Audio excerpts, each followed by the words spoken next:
तर खरंच आद्य मंदिर कसं असेल, मुळात हे मंदिर बांधण्याची कल्पना का आली असेल असा विचार करत गेलो तर आपल्याला वेद काळापर्यंत पाठीमागे जावं लागतं. वेदांमध्ये मूर्ती पूजेचा उल्लेख नाही. त्या काळी मानव पंचमहाभूतांनाच देवत्व देऊन त्याचा अनुनय करत असत. पंचमहाभूतांची प्रतिकूल रूप जेव्हा त्या आद्यमानवाने बघितली तेव्हा त्याच्या मनात भीती आणि आदराची भावनाही प्रगट झाली. आणि त्यामुळे त्याचबरोबर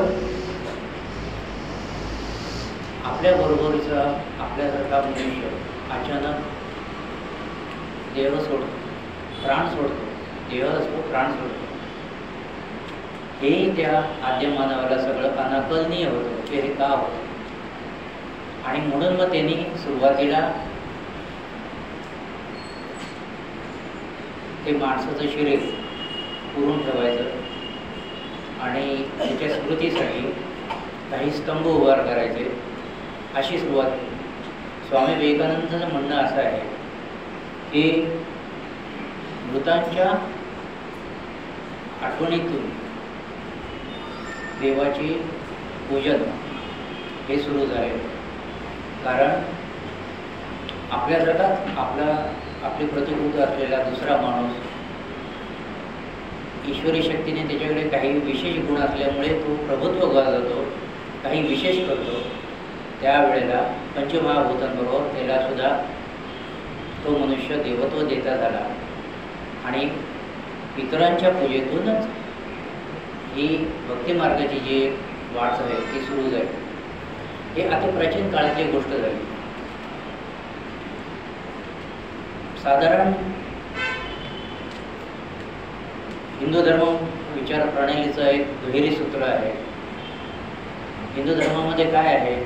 आत्मोन्नती आणि राष्ट्रोन्नती. स्वतःचा विकास करा, आपल्या विकासाबरोबर राष्ट्राचं हे उत्कर्ष करा. या दुहेरी सूत्रामुळे हिंदू संस्कृती आज अनादी काळापासून टिकून आहे. काळाच्या ओघात अनेक संस्कृती आल्या गेल्या, जशी माया संस्कृती, बाबिलोन संस्कृती, इजिप्त संस्कृती. आज त्याचे अवशेषसुद्धा मिळायला मुश्किल झाले. ह्यामुळं हिंदू संस्कृती ही अनादी काळापासून आहे. अनेक लिखित स्वरूपात किंवा अनेक स्वरूपात त्याचे अवशेष आजही प्राप्त आहेत. ही संस्कृती टिकायला कारण हिंदू धर्माचं असलेले हे दुहेरी सूत्र. आणि काळाच्या ह्या प्रवासामध्ये छोटासा वाटा जर कोणाचा असेल संस्कृती टिकवण्याचा किंवा धर्म टिकवण्याचा, तर तो म्हणजे ह्या मंदिरांचा. मंदिराचं आद्य स्वरूप मी सुरुवातीला म्हटलं की प्राचीन ऋषीमुनी होते, जे आद्य मानव होता त्याला निसर्गातल्या या शक्तींपासून एक एक कल्पना देऊन त्याप्रमाणे त्यांनी देवत्व द्यायला सुरुवात केली.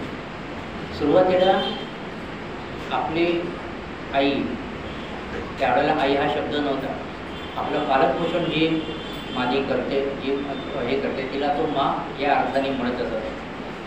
आणि ती मा जशी आपलं पालनपोषण करते तसंच आपल्याला आवश्यक असलेलं धान्य, पाणी हे भूमाता देते. म्हणून सर्वात पहिल्यांदा भूमाता आणि त्याच्यावर आच्छादलेलं क्षितिजापर्यंत आकाश आच्छादलेलं आणि क्षितिजाला ते टेकलेलं असं त्या आद्यमानाने बघितलं. म्हणून आकाशाला पिता, जमिनीला माता आणि आकाशाला पिता असं तो म्हणायला लागला. वेदांमध्ये त्याचे शब्द आहेत भू आणि देव. देव म्हणजे आकाश, भू म्हणजे भूमी. होता होता प्रगती झाल्यानंतर आम्हाला इंग्रजांनी शिकवलं की चाकाचा शोध लागला आणि माणसाची प्रगती झाली. परंतु त्यांची दृष्टी बहिर्दृष्टी होती, हिंदूंची दृष्टी अंतर्दृष्टी होती. आणि म्हणून त्या अंतर्दृष्टीनं आपल्या संस्कृतीला सुयोग्य असं अग्नीचा स्विच जेव्हा लागला त्यावेळेपासून माणसाची प्रगती होऊ लागली. आणि साहजिक त्या अग्नीला त्या माणसाने देवत्व देऊ केलं. सुरुवातीला वणव्याच्या रूपाने किंवा इतर दुसऱ्या कुठल्या रूपाने तो अग्नी तो मनुष्य बघत होता. पाहिजे तेव्हा त्याला तो प्रगट करता येत नव्हता. आणि असे काही हजार वर्ष मध्ये गेले. त्याच्यातून जो एक विशिष्ट समुदाय तयार झाला, तो समुदाय म्हणजे आज ज्यांना आपण अग्निहोत्री म्हणतो. अग्निहोत्र हे आडनाव आहे, परंतु त्याचं जे मूळ आहे ते अग्नी उपासक किंवा अग्नीचं रक्षण करणारे, अग्नीचं देवत्व म्हणून त्याचं पूजन अर्चन जी काही त्यांची आचारसंहिता असेल त्याप्रमाणे वागणारे ते अग्निहोत्री. अति प्राचीन काळी तो अग्नी पुन्हा पेटवता पाहिजे येत नसे म्हणून तो कुंडामध्ये साठवून ठेवत असत आणि पाहिजे तेव्हा त्या अग्नीतूनच यज्ञ याग हे करत असत. साहजिक तो अग्नी विझू नये म्हणून त्याला चारीबाजून संरक्षण त्यावेळेच्या जे काही त्यांना घटक अवेलेबल होते, उपलब्ध होते, त्याप्रमाणे त्यांनी त्या अग्नीचे संरक्षणाची योजना केली. त्यावेळेला ते कुटीतून राहत होते. साध्या झोपड्यातून हे लोक राहत होते. ऋषीमुनींचे आश्रमही तसे होते. त्या आश्रमातली एक विशिष्ट कुटी असायची, तिथे तो अग्नी संरक्षित केलेला असायचा. ती अग्नीची कुटी हे देवालयाचं आद्य स्वरूप आहे. हे आद्य स्वरूप का म्हणतो तर त्याचे लिखित पुरावे आपल्या वेदातून जी सूक्त आहेत त्याच्यातून मिळतात.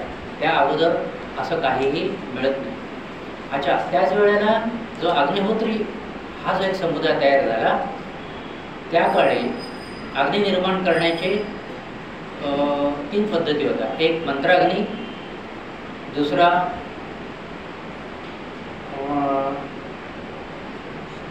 अरणीमंथन. अरणीमंथनाने आज देखील आजचे पुरोहित अग्नी निर्माण करतात. आणि तिसरा जो चकमक, विशिष्ट दगड एकमेकांवर घासून तयार होणारा तो अग्नी. प्राचीन ऋषींनी जी सूक्त रचली ती विशिष्ट मंत्राची होती. त्याच्यात अग्नी प्रत्येक देवतेचे गुणगान होते. ते विशिष्ट शब्द रचनेमध्ये अति सामर्थ्य होतं आणि आजही आहे. त्याचप्रमाणे अग्नीची जी स्तुती केली त्याच्यातून मंत्राद्वारे अग्नी निर्माण करण्याची कला तिने अवगत केली. आणि त्याच्यातून हे मी माझ्या लहानपणी आता 60 साली बघितलेलं आहे. माझा जन्म पेणचा. पेणमध्ये रामेश्वर मंदिर म्हणून आहे. तिथे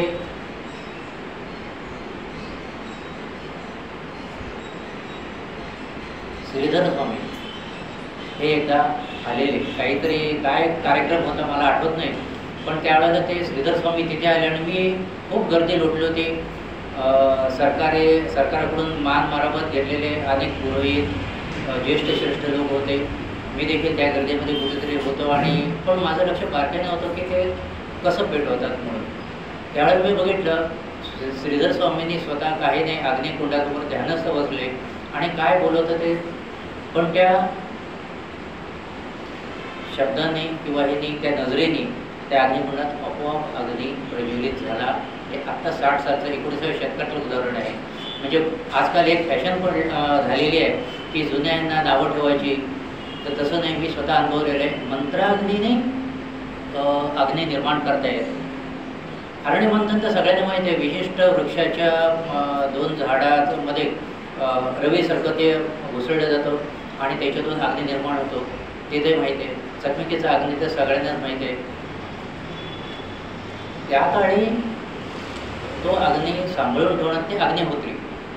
आता अग्निहोत्र्यांमध्ये आजही जे काही नाशिकसारख्या तीर्थक्षेत्री किंवा काशी ठिकाणी जे अग्निहोत्री लोक आहेत त्यांच्या घरामध्ये एक विशिष्ट खोली असते आणि त्या विशिष्ट खोलीमध्ये अग्नीची 3 रूपं असतात.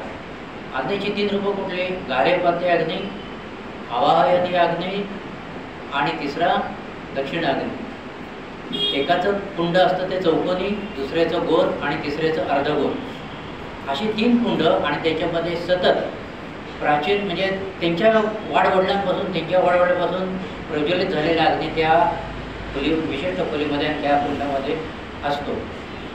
अग्निहोत्र्यांचं ते विशिष्ट रूम, म्हणजे आताच्या भाषेमध्ये रूम म्हणायची एक खोली म्हणा, हे यागशाळेनंतरचं दुसरं रूप म्हणता येईल, जे आजही तुम्हाला कुठे अग्निहोत्र्यांच्या घरी बघू शकता. कारण प्राचीन मानवाने अग्नीला देवता मानली, जसं पंचमहाभूतांना देवता मानली तसं अग्नीलाही देवता मानली. आणि मग देवतेचे नियम त्या देवळात लागू झाले आणि त्यामुळे ते अग्निहोत्रीची जरी राहत्या घरातली खोली असली तरी त्याचे नियम देवळासारखेच ते लोक पाळतात आणि इतरांना पाळत लावतात. तिथे आंघोळ झाल्याशिवाय जाता येत नाही. सोहळ्यामध्ये त्याचे सगळे उपचार जे काही असेल ते केले जातात. त्याच्यामुळे अग्निहोत्रीची जी खोली असते ते सुद्धा एक देवळाचं स्वरूप आहे. मंदिर म्हणजे व्यक्तीच्या निष्ठा, समाजाची श्रद्धा आणि धर्माचं स्वरूप असतं. ज्या श्रद्धेचा समुदाय असेल त्या समुदायाप्रमाणे, त्या श्रद्धेप्रमाणे तिथे तिथे मंदिरं तयार होतात. इथे आपण बसलेले सगळं रामभक्त आहोत, महाराजांना मानणारे आहोत म्हणून इथे महाराजांचं मंदिर तयार झालं. विठ्ठलाला मानणारे आहोत म्हणून विठ्ठलाचं मंदिर तयार झालं. शंकराला मानणारे असतात ते शंकराचं मंदिर होतं. म्हणजे व्यक्तीच्या श्रद्धा जशा असतात, व्यक्तीच्या निष्ठा जशा असतात त्याप्रमाणे मंदिरं तयार होतात आणि समाजाची श्रद्धा जशी असते त्याप्रमाणे मंदिराचा उत्कर्ष होत असतो. काही वेळा राम मंदिर अयोध्येतलं बांधलं गेलं, पुन्हा ते तोडलं गेलं.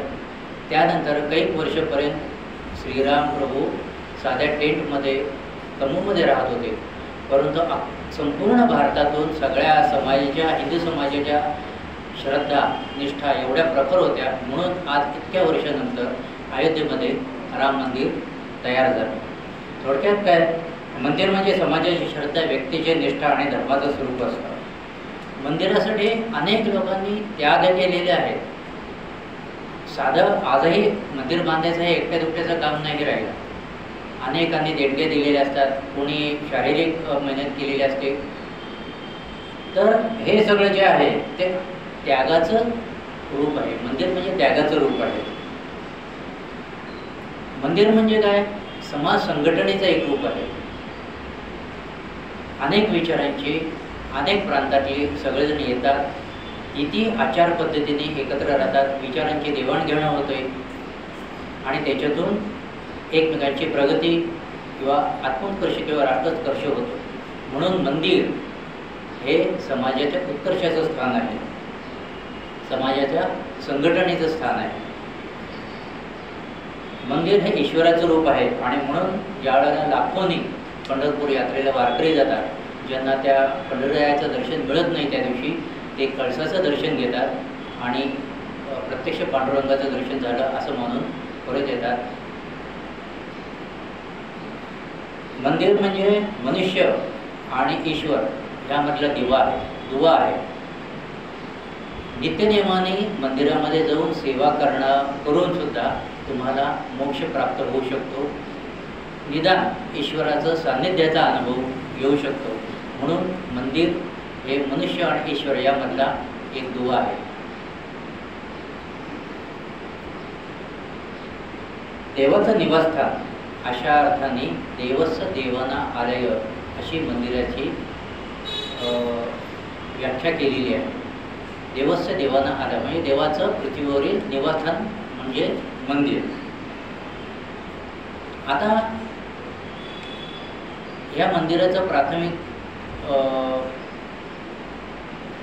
स्वरूप आपण यागशाळा बघितली.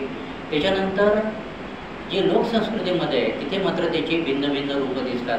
कारण आचारपद्धतीने भिन्न आहे, निरनिराळी भौगोलिक परिस्थिती आहे. त्यावेळेला महाराष्ट्राच्या दृष्टीने आपण लोकसंस्कृतीची मंदिराची स्वरूपं आपण पाहूया. सर्वात भौगोलिकदृष्ट्या ढोबळमानाने 3 प्रकारची मंदिरं दिसतात. एक कोकणातली मंदिरं, दुसरं घाटमाथ्यावरची मंदिरं आणि तिसरं म्हणजे कर्नाटक किंवा एक दक्षिणी साईडची मंदिरं लोकसंस्कृतीतली. आज जे आपण किंवा जे मंदिराचे 3 शैलीच्या प्रकार आहेत, नागर शैली, वेसर शैली, द्रविड शैली वगैरे, हे खूप पुढचं म्हणजे मंदिराचं हे डेव्हलपमेंट झाल्यानंतरच्या या गोष्टी आहेत. मी प्राथमिक कसं मंदिर डेव्हलप झालं ते मी सांगतो, मंदिराची संकल्पना कशी बदलत गेली ते मी सांगतो. एक कोकणातलं मंदिर डोळ्यासमोर आणा, तुम्हाला काय दिसेल? प्राचीन काळापासून आलेले पंचमहाभूतांच्या सान्निध्यात ते देऊळ असेल, आजूबाजूला झाडं असतील, निदान त्या देवस्थानाची राई, पूर्वी राया राखल्या जात होत्या, देवस्थानाच्या राया. आजही तुम्हाला तुळशीबागेमध्ये, आज तिथे एकही झाड मिळणार नाही, पण बेलबाग, तुळशीबाग ह्या त्या काळी पेशवांनी देवस्थानाच्या नावाने तेथे आणण्यासाठी ठेवलेल्या राया होत्या. आमराई आम्हाला सगळ्यांना माहिती आहे. तशा देवाच्या शहाजी राजाने देखील अशा राया बनवल्या होत्या. तर देऊळ कुठे असतं? तर अशा रायांच्या ठिकाणी देऊळ असतं. पंचमहाभूतातले सान्निध्य म्हणजे तुम्हाला देवळाच्या भोवती वाहती नदी दिसेल, निदान एखादा ओढा दिसेल, अगदीच काही नाही तर त्या देवालयाजवळ विहीर असेल, एखादा कुंड असेल, किंवा अगदी काही नाही तर छोटीशी बावडी असेल.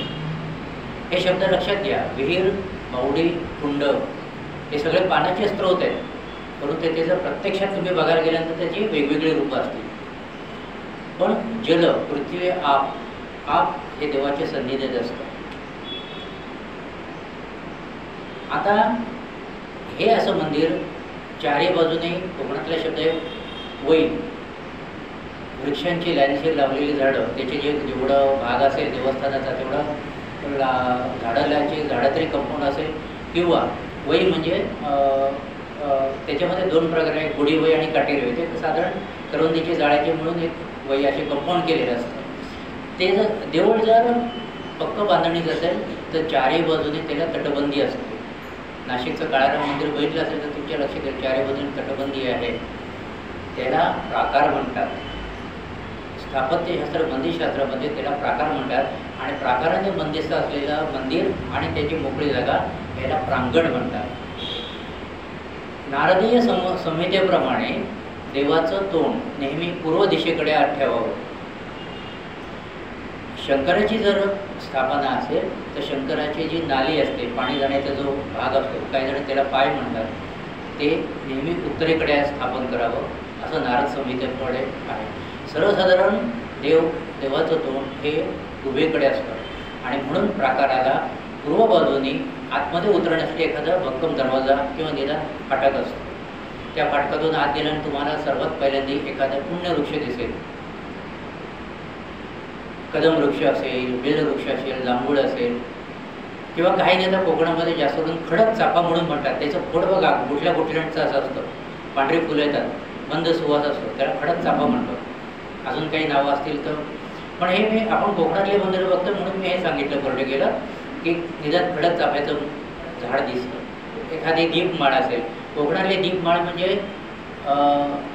तोडी हा एक शब्द कोकणी एखाद चौकोनी आयताकृती असे खडक असतात आणि ते एकमेकावर रचलेल्या अशा त्या दीपमाळा असतात. घाटावर जर बघितलं तर घाटावर अर्ध गोलाकृती वर बारीक होत असलेल्या असे दीपमाळा असतात. किंवा गोवामध्ये सुद्धा दीपमाळा ह्या वेगळ्या प्रकारच्या असतात. तर त्या प्राकारातून आत गेल्यानंतर, प्रांगणामध्ये उतरल्यानंतर या नजरेत भरणाऱ्या 2 गोष्टी. तिसरी गोष्ट तुम्हाला सांगितली कुंड म्हणा किंवा बावडी म्हणा, ती हमखास तुम्हाला दिसेल. त्याच्यानंतर अर्धवट दगडी असलेली, वरच्या बाजूला गोल असलेलं अशी एखादी समाधी दिसेल. त्याशिवाय दुसरं एखाद्या तुळशी वृंदानासारखा चौथरा असेल किंवा त्याच्यामध्ये तुळसही असेल, तुळशी वृंदान असेल, परंतु त्याच्यावर एखादा बांगडे घातलेला, स्त्रीचा हात कोरलेला असतो. ते सतीचं स्थान असतं. त्याला सतीशिळा असं म्हणतात. पूर्वीच्या काळी परमेश्वराच्या ठिकाणीच म्हणजे मंदिराच्या प्रांगणात सती जात असत. तुम्ही जर त्र्यंबकेश्वरला गेले तर अजूनही ज्योतिर्लिंगाचा जो पूर्व दरवाजा आहे त्याच्या बाजूला देशमुख घरातील स्त्रियांचं सतीस्थान अजूनही तुम्हाला दिसेल. तर असं एखादं सतीस्थान असतं. दुसऱ्या बाजूला ज्याच्यावर फक्त सूर्य आणि चंद्र कोरलेले असतात अशा अज्ञात काही समाधी असतात. त्या जास्त करून त्या देवालयात च्या संबंधित किंवा एखादा भगवत भक्त साधू संतांची ती समाधी असते. कालांतराने जे त्यांची नावं वगैरे समाज विसरून जातो, ती समाधी मात्र तिथेच असते. त्याच्याही पुढे गेल्यानंतर तुम्हाला असं दिसेल देवळाच्या मागल्या बाजूला किंवा एक बाजूला असे काही कोरलेले 3 कप्प्यामध्ये कोरलेले असे दगड दिसतात आणि त्याच्यावर विशेष करून शंकराची पिंड कोरलेली असते. अनेक लोकांचं हे असतं, त्याला विरगळ असं म्हणतात. विरगळ हे महाराष्ट्र स्थापत्यशास्त्रातलं किंवा मंदिरशास्त्रातलं एक विशेष आहे. जशी दीपमाळ आहे तशी विरगळ हे फक्त महाराष्ट्रातच दिसतात. विरगळ म्हणजे गायीसाठी किंवा त्या देवस्थानासाठी स्वतःचा प्राण दिलेला मनुष्याची स्मृतीस्थळ म्हणजे विरगळ.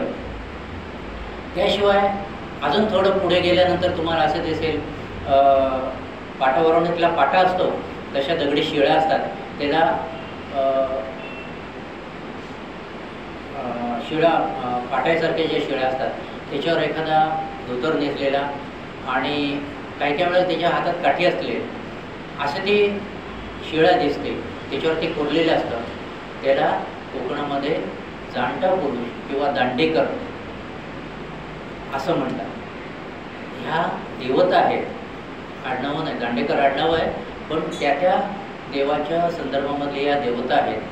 त्याशिवाय बऱ्याच ठिकाणी धोतर नेसलेल्या किंवा डोक्यावर पगडी किंवा टोपी घातलेल्या असं दुसरी एक शिळा दिसते. त्या शिळेला जे कोरलेलं असतं त्याला ब्राह्मण देवता असं म्हणतात. कोकण रहाटीमध्ये लोकांना हे सगळे शब्द माहीत असते.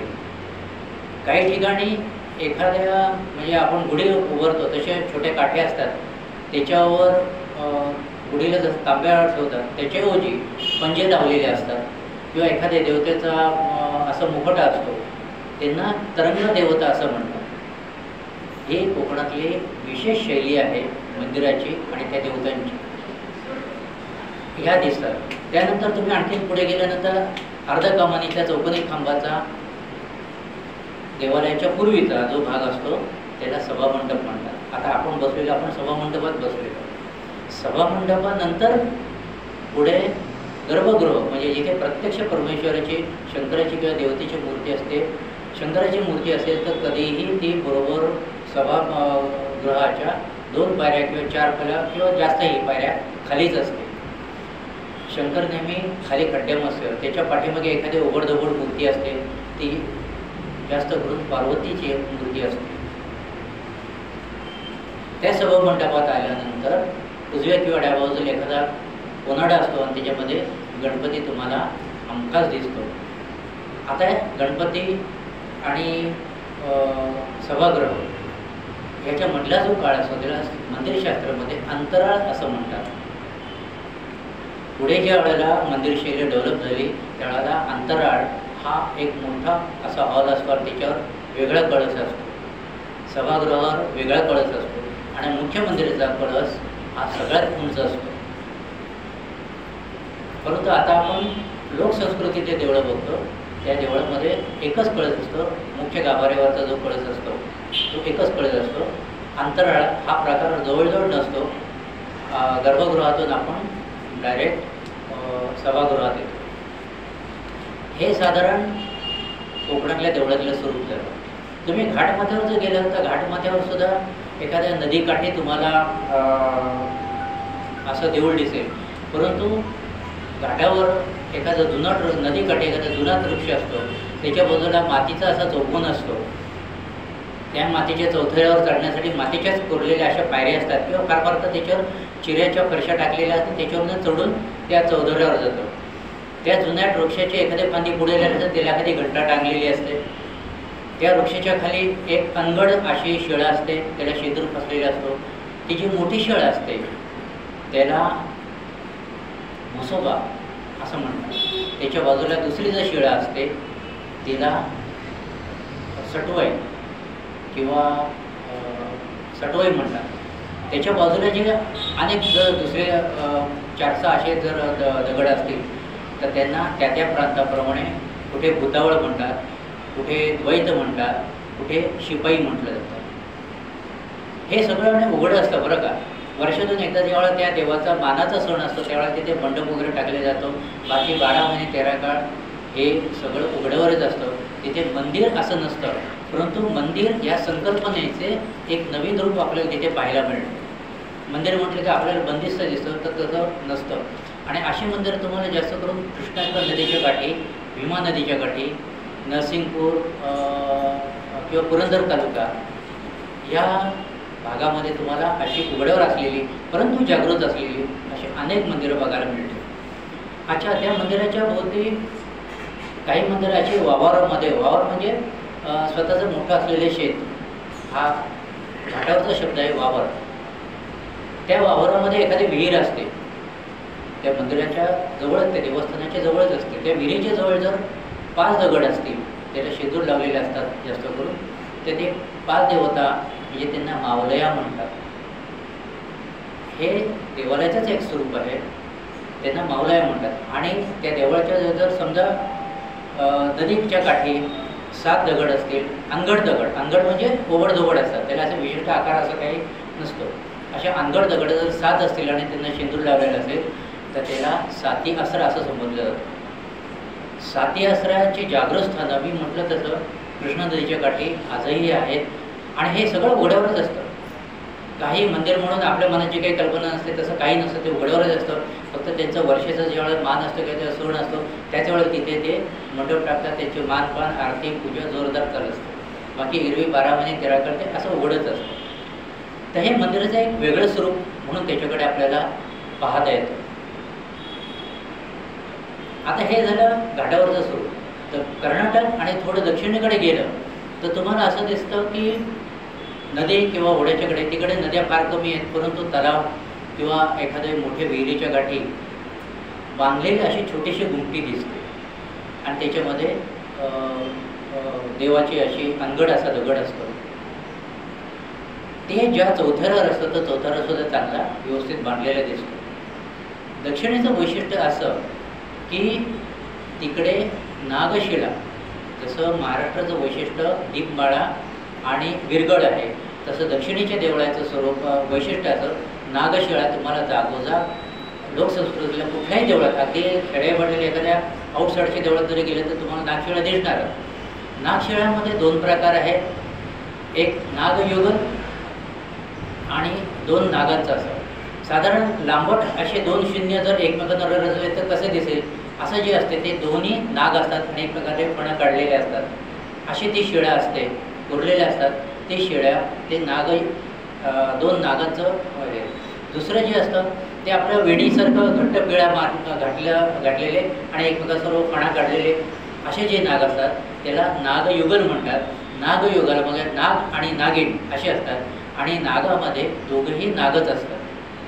तर या नागशिळा तुम्हाला हमखास दक्षिणेकडच्या देवळांमध्ये निश्चित दिसतात.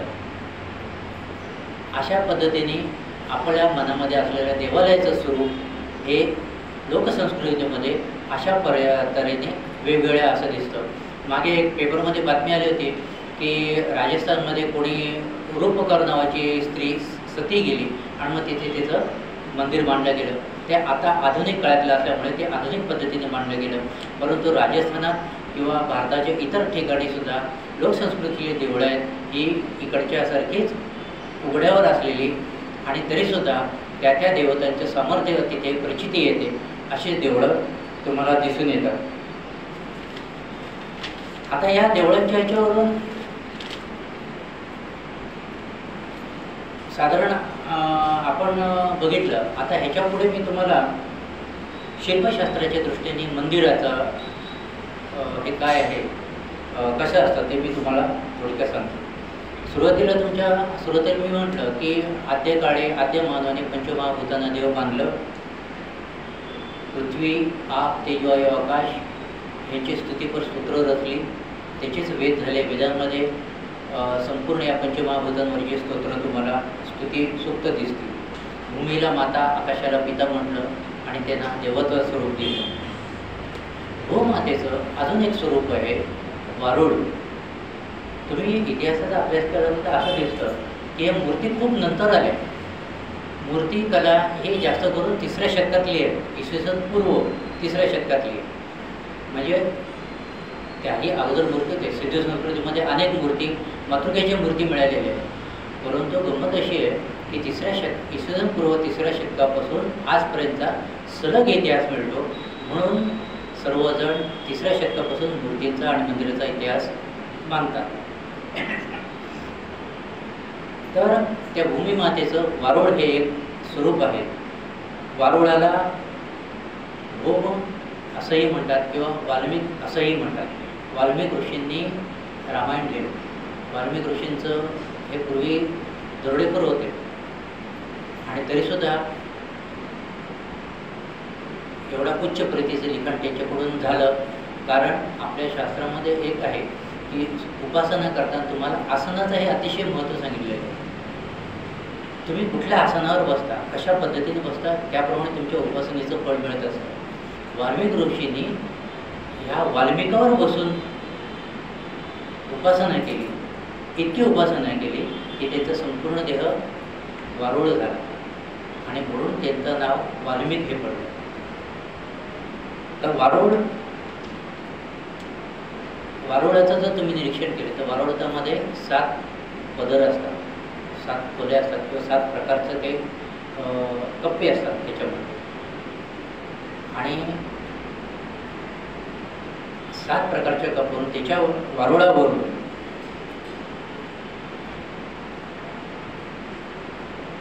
7 कप्पे म्हणून सातेरी, कोकणामध्ये सातेरी देवीचे जे स्थान आहे. आणि वारुळावरून, भूमीवरून भूमिका देवी, ह्या कोकणामध्ये जास्त करून ह्या देवता माहीत असेल तुम्हाला, ऐकले असेल निदान. भूमिका देवी आणि सातेरी देवी आणि रवळनाथ. रवळनाथ म्हणजे शंकराचं स्वरूप झालं, सातेरी देवी हे पार्वतीचं स्वरूप मानलं जातं. पण त्याच्यामागे जी मूळ कल्पना होती भूमी आणि आकाश, ह्या कल्पनेची ती मनुष्याचे डेव्हलपमेंट झाल्यानंतरची ही रूपं आहेत. आता मंदिर मूर्त्याचा जो काळ आहे तो मी मगाशी म्हटलं साधारण 3ऱ्या शतकापासून सुरुवात होतो. मंदिराचं आद्य स्वरूप यागशाळा, त्याच्यानंतर जे पुरावा मिळाले आहेत त्या पुरावापासून असं म्हणता येईल फार तर की 3ऱ्या शतकाच्या वेळेपासून ही सगळी मूर्ती आणि स्थापत्यशास्त्र चे इतिहास मिळतो. आता ह्यामागे एक राजकारणी लोकांचं एक हे आहे बरं का. कारण असं आहे की सिंधू संस्कृती ही सगळ्यात प्राचीन आहे. इसवी सनापूर्वी 4000 वर्ष हा तिचा काळ सांगितला जातो. 4000 ते 2500 वर्ष हा तिचा काळ सांगितला जातो. आणि त्या सिंधू संस्कृतीमध्ये अनेक मातृकेच्या मूर्त्या आणि शिवलिंग मिळालेले आहेत. म्हणजे मूर्ती तर होती, परंतु इंग्रजांनी असं घोड घातलेलं आहे की ज्या संस्कृतीची लिपी वाचता येईल ती संस्कृती मान्य केली. आजपर्यंत सिंधू संस्कृतीची लिपी कोणालाही वाचता आलेली नाही. म्हणून प्राचीन इतर पुराव्यांनी सिंधू संस्कृती जरी जुनी ठरत असली तरी शास्त्रीय दृष्टीने सिंधू संस्कृती ही जुनी ठरत नाही. आणि म्हणून मंदिर स्थापत्यशास्त्रातला इतिहास हा 3ऱ्या शतकापासून विचारवंत मानतात. वास्तविक मंदिर आणि स्थापत्यशास्त्र हे खूप अगोदरचं आहे. पण इंग्रजांनी ही मेघ भरून ठेवली. त्याच्यामुळे कुठलाही विचारवंत तुम्हाला विचारलं तर तो सिंधू संस्कृतीचे पुराव्यांनी सांगेल, परंतु 3ऱ्या शतकानंतरच सांगेल. 3ऱ्या शतकातली लिपी कुठली होती तर ब्राह्मी लिपी. ब्राह्मी लिपी वाचता येते आणि त्याचे पुरावे म्हणजे सम्राट अशोकाचे. सम्राट अशोकाचा काळ म्हणजे 200 इसवी सन पूर्व 268 ते 232 आणि त्या काळची ती ब्राह्मी लिपी. आणि म्हणून हे मंदिराच्या संदर्भातलं आपल्या भारतीय लोकांना, हिंदू लोकांचं शैल्य आहे म्हणून मी ते सांगितलं. आज जे आपण मंदिर बांधतो त्याची सुरुवात लगेचच झाली नाही. इसवी सन पूर्व साधारण 1000च्या सुमारास प्राथमिक स्वरूपाच्या मंदिराचे पुरावे म्हणतात. त्यावेळेला त्यांना मंदिरं न म्हणता शैलगृह म्हणत होते. शैलगृह किंवा लेणी, आज आपण लेणी हा शब्द जास्त प्रचारात आहे. शैलगृह पण शैलगृह आणि लेण्यामध्ये फरक आहे. तर अशी मंदिरं 1000 वर्षापूर्वीची पुरावा मिळालेली आहेत. आद्य मंदिर बिहार राज्यामध्ये बाराबर नावाची लेणी आहे, त्याच्यामधलं लोमेश ऋषीची गुंफा हे पुराव्यानिशी आद्य मंदिर मानलं जातं. परंतु त्याहीपेक्षा जवळचा आपल्या जवळ असलेला अजून एक पुरावा आहे त्याच काळातला लोमेश ऋषीची गुंफा, ज्या काळात इसवी 1000च्या वेळेला तयार झाली, त्याच वेळेला आपल्या जवळचं म्हणजे लोणावळ्याजवळ जी भाजी लेणी आहे ती लेणीसुद्धा इसवी पूर्व 1000 वर्षापूर्वीच ती घडवली गेली आहे. तिथे सुद्धा स्तंभ आणि त्या स्तंभावरच्या अनेक मूर्ती आहेत आणि हे मंदिराचं एक त्याच्या पुढचं स्वरूप आहे. त्यांना शैलगृह किंवा लेणी म्हणतात. शैलगृह ही देवालयाचं दुसरं स्वरूप आहे. परंतु कालांतराने जसं बुद्ध धर्माचा प्रचार प्रसार जास्त झाला तसे शैलगृहाचा वापर बुद्ध भिक्षुकांना राहण्यासाठी होत गेला. त्याच्याही नंतर जेव्हा व्यापार वाढला त्यावेळेला या लेण्यांचा आणि शैलगृहांचा वापर हा व्यापारासाठी, व्यापाऱ्यांना राहण्यासाठी आणि त्यांचं सामान ठेवण्यासाठी करायला लागलं. त्याच्यानंतर इसवी सनातल्या पहिल्या आणि दुसऱ्या शतकामधलं मंदिराचा अवशेष मिळत नाही. परंतु विदेशनगर, इथे विदेशनगर हे मध्य प्रदेशात आलं, तिथे गरुड स्तंभ मात्र जरूर मिळाले आहे. गरुड स्तंभ हे महाराष्ट्रात नाही, परंतु जर दक्षिणेकडे गेले तर प्रत्येक मंदिराचा जर तुम्हाला एक उंच असा स्तंभ दिसतो तो गरुड स्तंभ असतो. आणि असं म्हणतात कुतुब मिनार हा सुद्धा विष्णू स्तंभ आहे, म्हणजे तो एक प्रकारचा गरुड स्तंभ आहे. म्हणजेच तिथे मंदिरं निश्चित होती. परंतु पुरावे असे, मंदिराचे पुरावे असे आजपर्यंत पहिल्या दुसऱ्या शतकातले मिळालेले नाही. स्तंभ मिळाले, मंदिराचे पुरावे काही मिळाले नाही. आता यागशाळा, शैलगृह ह्याच्यानंतर मंदिराविषयी जी प्रयत्न झाला त्याला म्हणतात डोलमेन किंवा आपल्या मराठी भाषेत तवा, चूल आणि तवा. चूल जशी आपले 3 दगडांवर एक तवा असतो, त्यावेळच्या लोकांनी शैलगृह ही संपूर्ण डोंगरामध्ये चिनी हातोडीने तोडून बनवली ती शैलगृह, म्हणजे ज्याला आपण लेण्या म्हणतो तो शैलगृह. ही डोंगराला धरून आणि आतमध्ये कोरलेली असतात. पण त्याच्यानंतर असा प्रयत्न झाला की मध्यभागी बाकीचे दगड सोडून फक्त स्तंभ उभे करायचे, कोरून काढायचे, बाकीचा सगळा दगड काढून टाकायचा आणि त्याच्यावर तसाच एखाद्या दुसरा दगडाचं छत बनवायचं. म्हणजे आज जसं आपण कॉन्क्रीटचे पिलर मध्यभागी घेतो आणि त्याच्यावर मग स्लॅब टाकतो, तसा प्रयत्न त्यावेळेला सगळ्यात पहिल्यांदा झाला. त्याला म्हणतात डोलमेन किंवा मराठीमध्ये या शास्त्रामध्ये त्याला तवा असं म्हटलं जातं. तर हे मंदिराचं वेगळं एक स्वरूप झालं. शैलगृह ही मंदिरामध्ये कोरली, शैलगृह ही कोरून त्या डोंगरामध्येच असायची. पण डोलमेन किंवा हे तवा हे कुठल्याही आधाराशिवाय मध्यभागी खांब आणि त्याच्यावर छत टाकून मंदिर बनवण्याचा प्रयत्न केला गेला. हे त्याच्यानंतरचं शैलगृहानंतरचं एक मंदिराचं स्वरूप आहे. आता हे प्राचीन जे तंत्र होतं की अखंड दगडामध्ये कोरण्याचं, हे तंत्र बृहदाश्म युगाचा जो काळ म्हटला जातो, अश्मयुग, त्याच्यानंतर बृहदाश्मयुग, अति प्राचीन काळ आहे. त्यावेळेचं हे खरं तंत्र होतं आणि त्या तंत्राप्रमाणे ते तंत्र 7व्या-8व्या शतकामध्ये अधिक विकसित झालं. आणि त्याचे पुरावे म्हणजे महाबलीपुरम येथे पांडवांचा रथ हा जर तुम्ही बघितला असेल तर संपूर्ण एका पाषाणामध्ये तो संपूर्ण रथ कोरलेला आहे. आणि त्याच्यानंतर कांचीपुरम इथले कैलासनाथ मंदिर, हे कैलासनाथ मंदिर 7व्या शतकातलं आहे, परंतु तेही एका संपूर्ण दगडामध्ये कोरलेलं आहे. तर तिथे ते जर तुम्ही बघितलं तर तुम्हाला असं तरी मंदिरासारखे खांब आहेत, मंदिरासारखं कमान आहे, मंदिरासारखा सभागृहाचा असा थोडासा भाग आहे, परंतु हे सगळं एका शैलीमध्ये कोरलेलं आहे. तर हे बृहदाश्मयुगातलं हे खरं तंत्र 7व्या-8व्या शतकामध्ये अधिक डेव्हलप झालं आणि ते आज तुम्हाला पाहायला मिळतं. ते भले कर्नाटकात असेल, परंतु मंदिर आज ज्या पद्धतीचं मंदिर दिसतं त्याच्यातल्या ह्या निरनिराळ्या पायऱ्या आहेत. आता हे कोणी केलं तर राजा नरसिंहवर्मन दुसरा ह्याने हे पांडवांचा रथ हा जो मी म्हटलं हा त्यांनी ते कोरलेला आहे. आता आज जे मंदिर बांधले जातात की अनेक चिरा पायाचे दगड हे छोटे छोटे हे करून जे मंदिर बांधले जातं ते मंदिर सगळ्यात पहिलं पल्लव राजा महादेव वर्मन याने हा पायंडा पाडला. तोपर्यंत अखंड शिळेमध्येच मंदिर बांधण्याची कला होती. आजच्यासारखे छोटे छोटे मंदिराचं हे करून, कारण छोटी जर मंदिर बांधले तर त्याच्यामध्ये काहीतरी सिमेंट चुना काहीतरी घालायला पाहिजे, ते त्यावेळेला नव्हतं, त्याचा शोधच नव्हता. म्हणून ते अखंड शिळेमध्ये बांधले होते. पल्लव राजा महादेव वर्मन ह्याने पहिल्यांदी दगड घडवून त्याचं मंदिर बांधण्याचा सुरुवात केली. आज जे मंदिर बांधले जातात त्याचा मान पल्लव राजाकडे जातो. त्याप्रमाणे आजची ही सगळी मंदिरं छोटे छोटे शिळा एकमेकांना रचून असे बांधली जातात.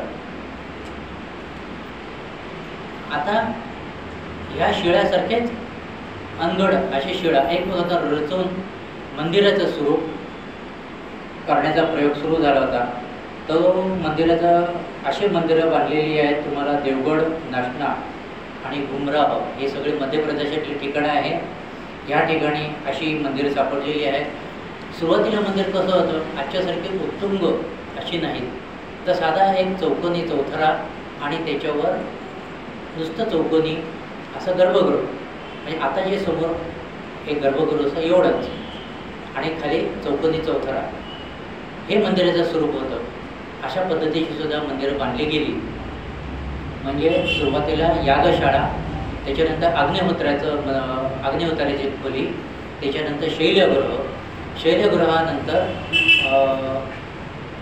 मी म्हटलं तसं ही छोटे छोटे दगड केवळ रचून बनलेली मंदिरं आणि त्याच्यानंतर पल्लव राजांनी छोटे दगड एकावर एक रचून आणि त्याच्यामध्ये ते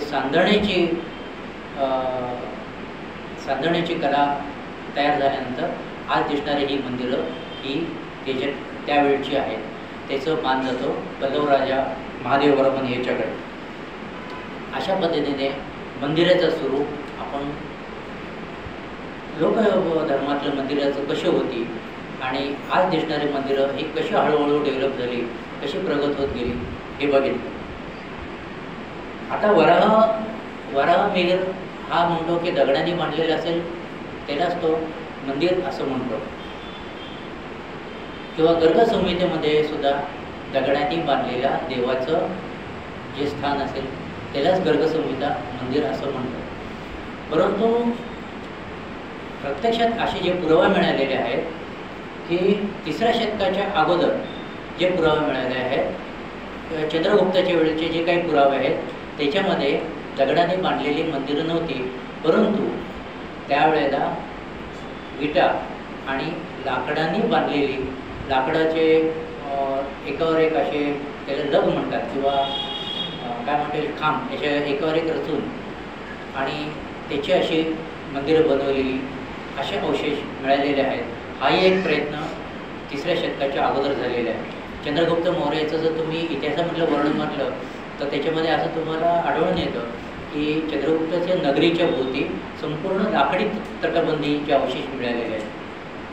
तोच प्रयोग त्यांनी मंदिरासाठी देखील त्यावेळेला केला होता की लाकडाचे कुणके एकमेकांना रचून आणि विटा रचून अशी मंदिरं 3ऱ्या शतकाच्या अगोदर होती. आता हे झाले मंदिराच्या यागशाळेपासून आजच्या स्वरूपातली ही थोडक्यात कथा झाली. मंदिर शैली जसं मंदिर विकसित होत गेला तसं त्याची एक विशिष्ट अशी शैली तयार झाली. मंदिर शैलीचे 3 प्रकार आहेत: नागर शैली, द्रविडी शैली आणि वेसर शैली. मंदिरं तयार झाल्याच्या ह्या पद्धती झाल्या, पण त्याच्यामध्ये काही विशिष्ट ज्या पद्धतीने मंदिरं बांधली गेली त्याच्या ह्या शैली, म्हणून त्याला शैली म्हणतात. मंदिराच्या 3 शैली आणि चौथी शैली म्हणजे खाष्णा शैली. आता नागर शैली आणि खाष्णा शैलीचं आपल्या डोंबिवलीचं एक उदाहरण आहे.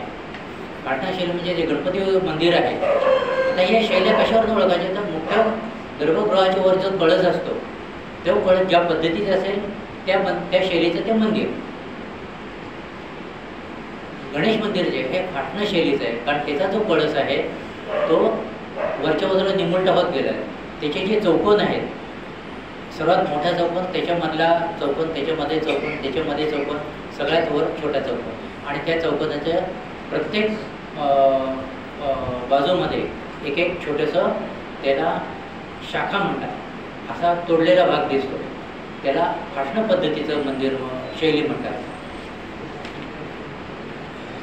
द्रविड शैलीमध्ये तुम्हाला असं दिसेल की जो कळस असतो तो थोडक्यात एक लक्षात ठेवण्याचं म्हणजे नागर शैलीमध्ये उभ्या रेषेचा जास्त वापर असतो.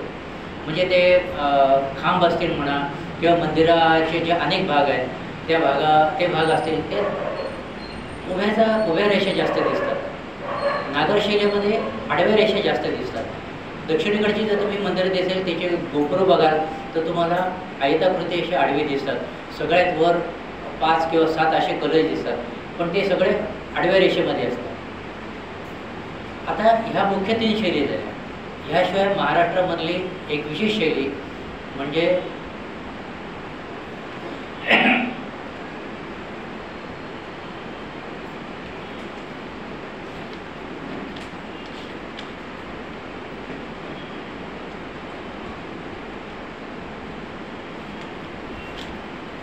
महाराष्ट्राची जी विशेष शैली आहे ती शैली म्हणजे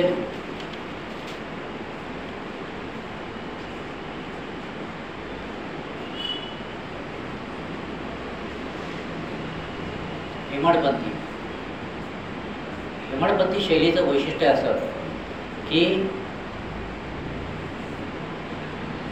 त्याला लागणाऱ्या ज्या शिळा आहेत, तोड म्हणतात किंवा शिळा म्हणा, त्या शिळा एकमेकांना इंटरलॉकिंग पद्धतीने अशा एकमेकात अडकवलेल्या आहेत. एक खेळ असतो बघा मुलांचा, असे प्लास्टिकचे तुकडे असतात आणि ते विशिष्ट पद्धतीने जोडले की एक विशिष्ट चित्र तयार होतं. ही इंटरलॉक पद्धत.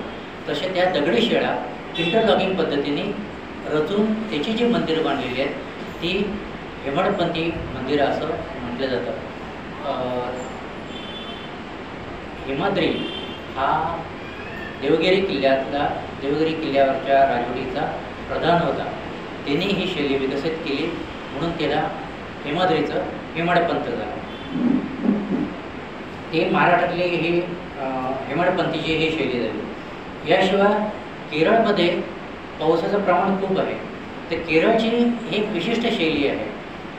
तिथे लाकूड मुबलक प्रमाणात मिळतो म्हणून तिथली मंदिरं ही एक ब्रह्मदेशातला जसा पागोडा म्हणतात त्या पद्धतीची उतरत्या छपराची अशी तुम्हाला मंदिरं दिसतील. ती लाकडाची जास्त करून असतात. तिकडची शैली दक्षिणेमध्ये जरी हे असलं तरी केरळमधली मंदिरं ही लाकडाची आणि विटांची बांधकाम केलेली दिसतात. एक रचनेच्या दृष्टीने ती वेगळे म्हणून बघायला मुळीच हरकत नाही. आंध्रामध्ये दगड मुबलक प्रमाणात मिळतो म्हणून आंध्रामध्ये दगडामध्ये शिल्प केलेली ही दिसतात आणि ती मंदिरं देखील दगडामध्ये बांधलेली मिळतात. केरळ मंदिराचे भाग जर बघितले तर साधारण पादपीठ, जिथे देवाचं जे मुख्य ज्याच्यावर देव बसवलेले असतात, जो चौथरा असतो त्याला पादपीठ असं नाव आहे. अधिष्ठान, त्याच्यावरचा जो दुसरा छोटा हे असतो त्याला अधिष्ठान म्हणतात. त्याच्यानंतर स्तंभ म्हणजे खांब, त्याच्यानंतर प्रस्तर, ग्रीवा आणि शिखर हे केरळ शैलीच्या मंदिराचे हे भाग झाले. महाराष्ट्र शैलीचे मी मगाशी सांगितलं की महाराष्ट्र शैलीमध्ये हे नागर शैलीचे मंदिर असतात. मोदकासारखे महाराष्ट्र शैलीमध्ये कळस असतात. लांबून बघितलं तर मोदकासारखे ते दिसतात. आणि दुसरं म्हणजे की महाराष्ट्र शैलीमध्ये दगडाचा वापर जास्त दिसतो. महाराष्ट्र शैली ज्या वेळेला तयार झाली तेव्हापासूनच महाराष्ट्रामध्ये दगडाचं मुबलक प्रमाण असल्यामुळे बहुतेक मंदिरं ही दगडामध्येच तुम्हाला दिसतात. नागर शैली, वेसर शैली ही वर्तुळाकृती किंवा लंबवर्तुळाकृती असतात. केरळपेक्षा बंगालकडे जी काही मंदिरं आहेत ती वेसर शैली. खरं वेसर म्हणजे ती ह्या दोन शैलींचं मिश्रण आहे. नागर शैली आणि द्रविडी शैली याचं मिश्रण हे वेसर शैलीमध्ये दिसतं. तिथलं काही भाग उभ्या पद्धतीने असतात, काही भाग आडव्या पद्धतीने असतात. अशी मिश्र शैली ही वेसर शैली.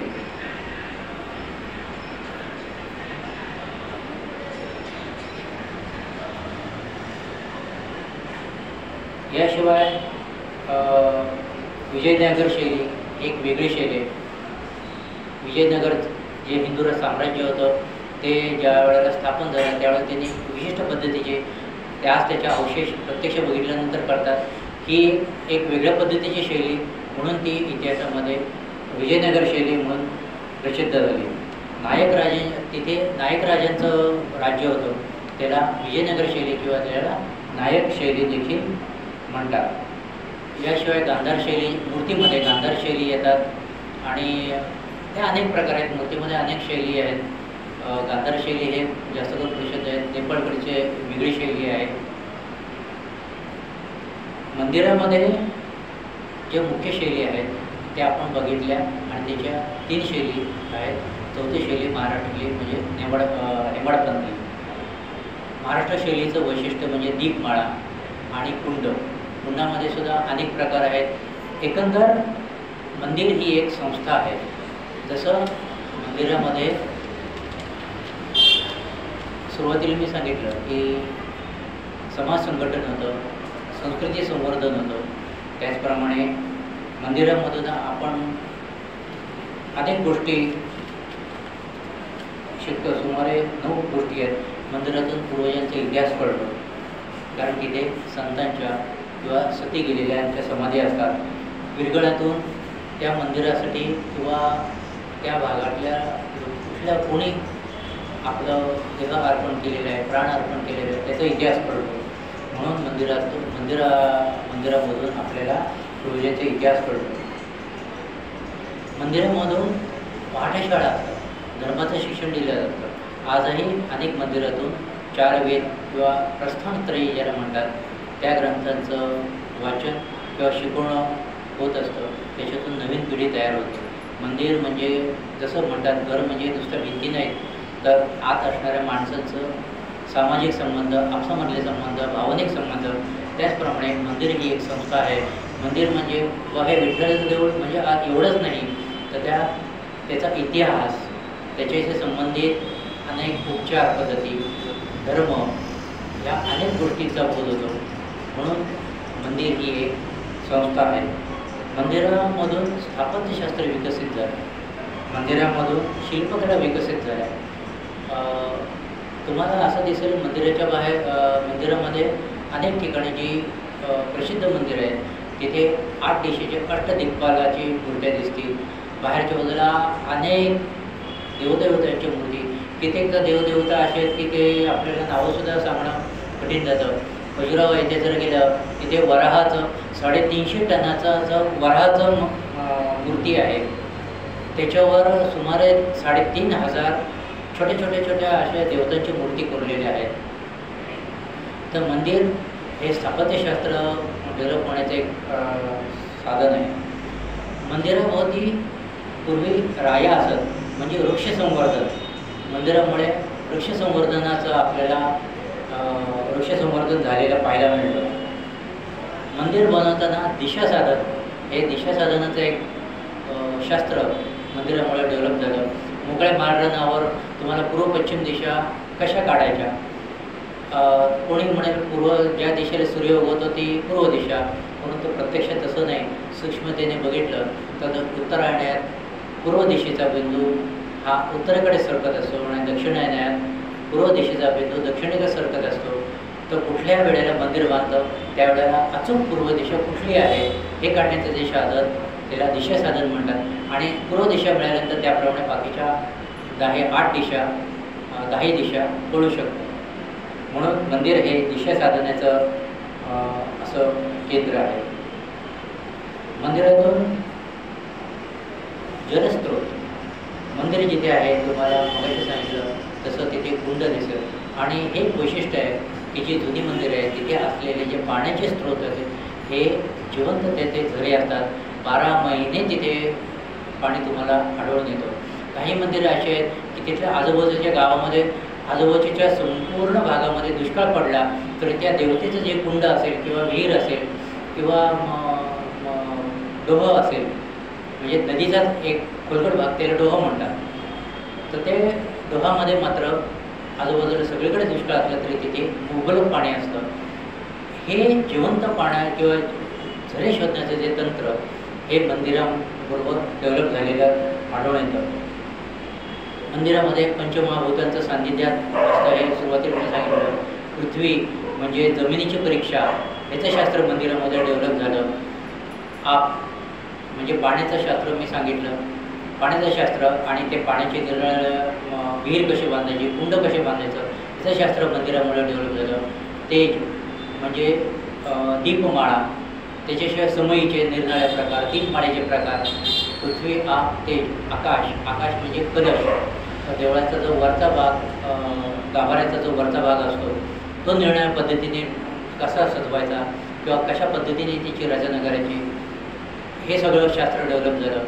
एवं मंदिरामुळे अनेक शास्त्र, अनेक कल्पना विकसित झाल्या. म्हणून मंदिर हे केवळ 4 भिंतीचं स्थान नाही, तर मंदिर हे अनेक शास्त्राचं उगमस्थान आहे. त्याचबरोबर मंदिर हे मनुष्य आणि परमेश्वर ह्यामधला एक दिवा आहे. कारण मंदिरामध्ये माणसाचं अंतर्वृत्ती जागृत होते. सर्वसाधारण माणसाची मनोवृत्ती ही बहिर्वृत्ती असते, बाहेरच्या विषयाकडे माणसाचं मन धावत असतं. परंतु मंदिरात आल्यानंतर त्याची वृत्ती अंतर्मुख होते आणि तशी व्हावी ह्यासाठी हिंदू धर्मामध्ये अनेक नियम आणि अनेक गोष्टी सांगितलेल्या आहेत. जसं जप करणं, ध्यान लावणं वगैरे वगैरे ही सगळी शास्त्र ह्या मंदिरामुळे विकसित झाली. म्हणून मंदिर ही एक संस्था आहे. आज मी तुम्हाला थोडक्यात 3 शैली सांगितल्या आणि लय संस्कृतीतली त्याचं स्वरूप सांगितलं. मंदिराचं आद्य स्वरूप कसं होतं ते सांगितलं. त्याच्यामध्ये कसे कसे बदल होत गेले तेही सांगितले. प्रत्यक्षात मंदिर म्हटल्यानंतर हा थोडा विषय थोडक्यात सांगण्यासारखं नाही. मंदिर उभं करताना खांब, त्या खांबाचेच अनेक प्रकार आहेत, त्याचे अनेक नावं आहेत. त्याच्यानंतर कळशाचे अनेक प्रकार आहेत. कोष्ठ म्हणजे काय, सभामंडप म्हणजे काय, रंगमंडप म्हणजे काय. खिद्रापूरला गेलं तर तुम्हाला रंगशिळा दिसते आणि त्याच्या दशदिशा खिद्रापूरला कोणी गेलं असेल तर तुम्ही बघितलं असेल. एक मोठा असा दगडी शिळा आहे गोल, त्याला रंगशिळा म्हणतात. रंगशिळेमध्ये रंगशिळेवर उभं राहून कलाकार आपली कला परमेश्वराला सादर करत असतो. तर हे निरनिराळ्या कला उत्पन्न होण्याचं आणि त्याच्यामध्ये प्रगती होण्याचं मंदिर हे एक साधन आहे. आणि त्यानंतर प्रत्यक्ष मंदिरामध्ये जे शिल्पकला जी म्हणतात किंवा मंदिर स्थापत्य जे म्हणतात हे थोडं किचकट विषय आहे. म्हणून ते मी ज्यावेळेला परत कधी मला जर संधी दिली तर त्यावेळेला प्रत्यक्ष मंदिराचं मंदिरशास्त्र किंवा स्थापत्यशास्त्र म्हणजे काय म्हणतात, मंदिराचे भाग किती आहेत. आता आपण बघितलं की सध्या फक्त सभागृह आणि गाभारा हे 2च भाग बघतात. परंतु मंदिराच्या तसं ना, मंदिरामध्ये जसं 8 ते 9 भाग आहेत. रंगशाळा, अंतराळ, गर्भगृह याशिवाय अनेक भाग आहेत. ते मी तुम्हाला पुन्हा संधी दिली तर त्यावेळेला तो सगळा कसा शास्त्रीय भाग आहे, थोडा टेक्निकल भाग आहे. तो लक्ष देण्यासाठी तुम्हालाही थोडंसं काही माहीत असणं आवश्यक आहे. किंवा मला जर संधी मिळेल तर मी काही रेखाचित्र किंवा माझ्याकडे काही चित्र आहेत ते मी दाखवेन.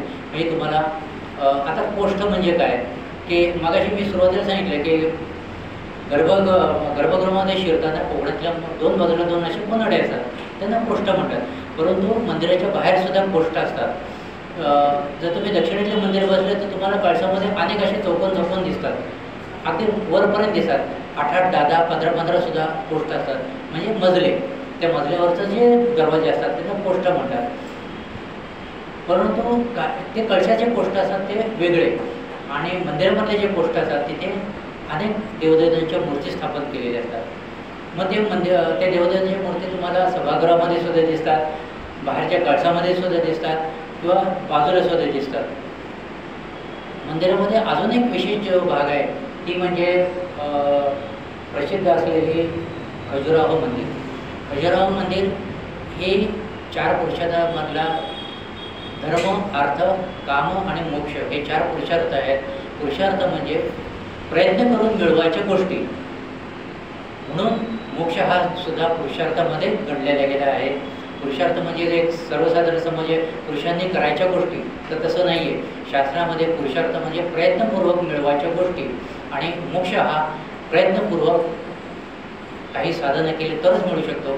म्हणून धर्म, अर्थ, काम, मोक्षमध्ये मोक्ष हा शेवट आहे. धर्म म्हणजे धर्माचं आचरण. काम याचं मी म्हटलं की खजुराहो येथे जी मंदिरं आहेत ती काम या विषयासाठी वाढलेली आहेत. त्याची अनेक संकल्पना आहेत, अनेक गोष्टी आहेत, त्या मी परत कधीतरी हे करीन त्यावेळेला सांगेन. तर ते ह्या सगळ्या रचना पोष्ठामध्ये आहेत. काम आणि शेवटचा म्हणजे मोक्ष, या 4ही संकल्पना तुम्हाला सांगितल्या. ह्या हिंदू धर्मातल्या 4 पुरुषार्थ जर विकसित झाले असतील तर या मंदिर संकल्पनामध्येतूनच ह्या विकसित झालेल्या संकल्पना आहेत. मला वाटतं आजच्या दिवसासाठी आता वेळ झालेला आहे, तर मी इथेच थांबतो. आणि तुम्हाला साधारण लक्षात असेल की मंदिराचं आद्य स्वरूप काय होतं, त्याच्यानंतर त्याच्यामध्ये हळूहळू बदल कसे झाले. प्रत्यक्ष मंदिर म्हणजे काय, ह्याची जी शास्त्रीय जे मी शैली सांगितल्या आणि त्या शैलीतले निरनिराळे भाग हे मला संधी मिळेल तर पुढल्या वेळेला मी सांगेन. श्री स्वामी समर्थ. श्रीराम समर्थ. हा किचकट भाग इतिहासामधला मंदिराचा, कारण इतिहास समजणं एवढं सोपं नाही, परंतु त्या मानाने काकाने खूप सोपं करून सांगितलं. परंतु ह्या मंदिरांचं स्वरूप यावेळेला तुकडोजी महाराज ही मंडळी जेव्हा आमच्याकडे गुलामगिरी आली आणि आता भजन कीर्तन बाकीच्या गोष्टी करतात, मंदिराचा उपयोग व्हायला लागला. पूर्वी मंदिरं का झाली, इतिहासाच्या दृष्टीने वेगळं, आत्ताच्या दृष्टीने वेगळं आहे. वेगळं म्हणजे खूप फरक नाही पडलेला, पण बेस जो आहे तो बदलला आहे थोडाफार, आणि बदल हा नेहमी होतच असतो आणि तो झालाच पाहिजे. मी काकाने अतिशय चांगल्या तऱ्हेने समजावून सांगितलं. कळायला कठीण आहे हा विषय, पण 4 तारखेला 4 एप्रिलला त्यांना मार्च एप्रिल त्यांना मी परत ह्याच वेळेला म्हणजे 6 ते 7 पुढचा तुमचा काय विषय आहे तो पूर्ण करा अशी विनंती करते. श्रीराम समर्थ. महाराजांना 4 तारखेला जरूर येईल. त्यावेळेला जे 4 तारखेला ज्यावेळेला येईल त्यावेळेला प्रत्यक्ष शैलीमधले जे काही निरनिराळे मंदिराचे भाग आहेत आणि शास्त्रीय जे काही हे आहेत त्याचं मी विवेचन